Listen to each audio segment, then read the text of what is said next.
Good morning. I am Kevin Price. Delighted to be with you. Going to spend some time talking to you about you and your business. Do want to mention today's program brought to you in part by our friends at CornerstoneBusinessAcademy.com. Going to go straight to our first guest. You know, it was so cool. We're doing features on the mid-market companies out there and learning a little bit more about mid-market companies out there. And there's a name that came up on the list that I personally became excited about as part of this Market Elite 100, and that's Winnebago.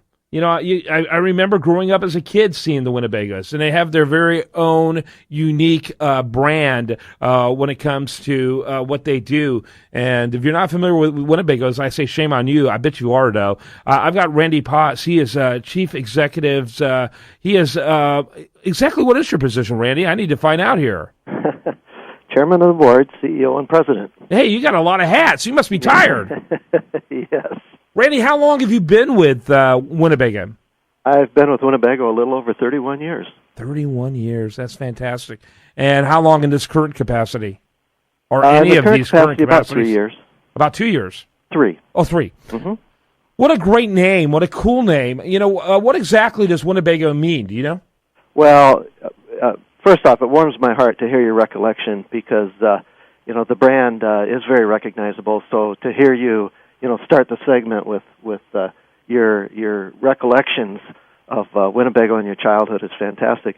Winnebago is actually an Indian name, a tribe that was in north central Iowa, which is where we're located, Winnebago County, the Winnebago River, those types of things.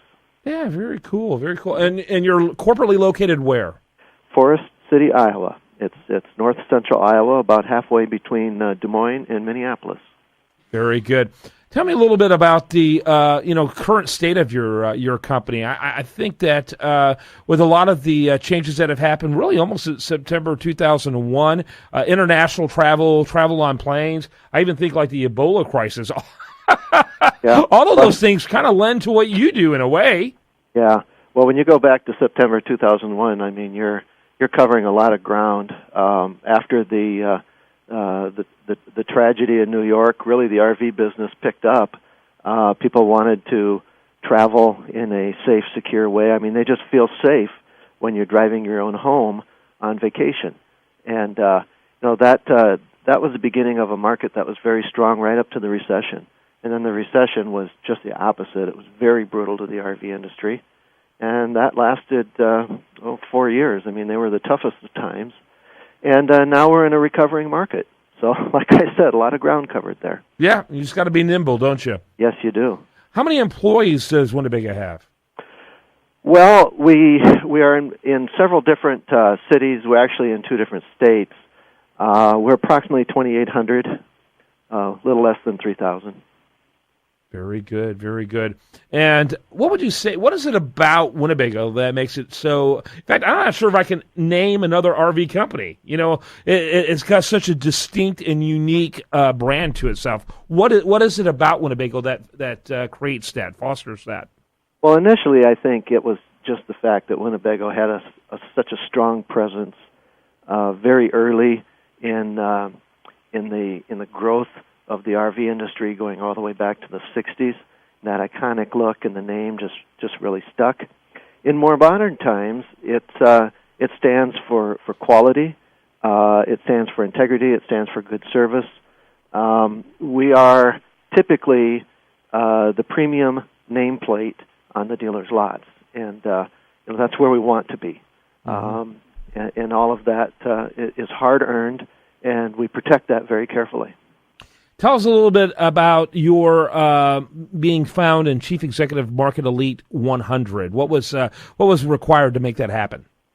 Well, I think it's just based on the fact that really 2 things. One is that the RV industry, specifically the motorhome industry, is recovering. It still has a ways to go, but it is recovering, and we're riding the crest of that wave. But on top of that, our goal is to outperform our competitors. So we're out to increase our earnings, increase market share, do more with less is really the mantra around this company post-recession. And I think it's a result of all those things. Yeah, very good, very good. Tell me about 2014. Then you talked about the fact that you are recovering. So the recession really, I guess, you were really feeling it all the way up until last year. No, 2010 saw a very small increase, and that didn't or recovery that didn't last long. But really, once we got past that into late 2011, all the way up to now. We've been seeing a recovery of the motorhome market. Over 90% of our revenues are derived from motorhome sales. There's a whole nother RV market that is the towable market, and we have a presence in towables, an acquisition that we made during the recession, but currently our presence is very small, and we're growing that.